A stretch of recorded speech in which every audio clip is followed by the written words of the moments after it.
Hello students. तो इस video में हमारे पास एक क्वेश्चन है और ये क्या कह रहा है, find the condition so that lines a1x plus b1y plus c1 equals to 0, a2x plus b2y plus c2 equals to 0। Similarly third line और फोर्थ लाइन भी दिया हुआ है और हमको ये बोल रहा है कि ये चार लाइन से ना एक रोम्बस बनना चाहिए। तो हम क्या करते हैं ना, बेसिकली रोम्बस की प्रॉपर्टीज़ एक बार डिस्कस कर लेते हैं। तो हमको क्या पता है स्टूडेंट्स कि रोम्बस के चारों साइड्स जो है ना इक्वल होते हैं। It is basically a parallelogram which has all the four sides equal. And second property क्या है कि रोम्बस का जो डायगोनल्स होता है ना वो एक दूसरे को परपेंडिकुलरली बाइसेक्ट करता है, एक दूसरे का परपेंडिकुलर बाइसेक्टर होता है।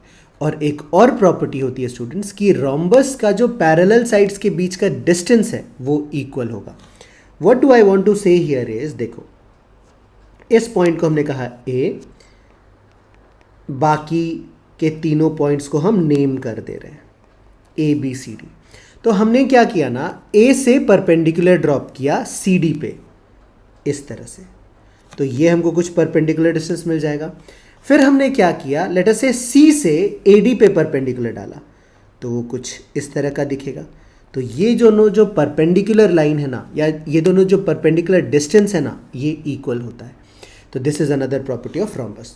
तो अगर हम दो पैरेलल लाइंस कंसिडर करें, लेट अस से ये वाला एक लाइन होगा और दूसरा वाला लाइन ये होगा। बात समझ में आ रही है? ये दोनों लाइंस पैरेलल क्यों होंगे? क्योंकि हमने डिस्कस किया है स्टूडेंट्स कि इनका जो फर्स्ट टू टर्म्स है ना वो सेम है।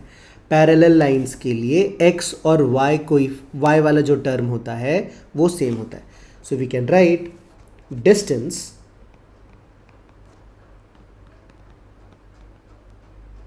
between a1x plus b1y plus c1 equals to 0 and a1x plus b1y plus c2 equals to 0. This will be equal to modulus of, हम क्या करते थे, कॉन्स्टेंट्स को सब्ट्रैक्ट करेंगे, मतलब c1 minus c2 divided by under root of a1 square plus b1 square. ये हो जाएगा हमारा distance between these two lines. Similarly अगर हम दूसरा डिस्टेंस भी ढूंढ लेना, तो लेट अस से एक परपेंडिकुलर को हम p1 कह लेते हैं और दूसरे परपेंडिकुलर डिस्टेंस को हम p2 कह लेते हैं। तो this is basically p1। And अगर हम सिमिलरली p2 फाइंड आउट करेंगे ना, तो ये क्या आ जाएगा, ये आएगा बाकी के दोनों लाइन से, जो कि यहाँ पे है और यहाँ पे है। तो डिफरेंस क्या होगा कांस्टेंट्स का, अगेन c1 माइनस c2, तो ये आ जाएगा c1 माइनस c2 का modulus upon under root of a2 square plus b2 square.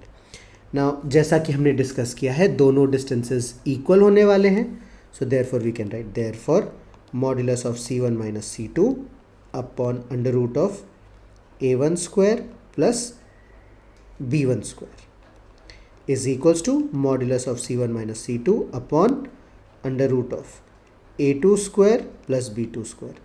तो हमने न्यूमरेटर को कैंसिल कर दिया, डिनोमिनेटर को स्क्वायर कर देते हैं, तो हमारे पास फाइनली क्या आ जाएगा, a1 square plus b1 square is equals to a2 square plus b2 square. तो ये हमारा रिक्वायर्ड कंडीशन है और हम कह सकते हैं कि this is the answer to this question students. तो आई होप अच्छे से समझ में आया होगा। रिवाइज करो and let me know if you have any doubts.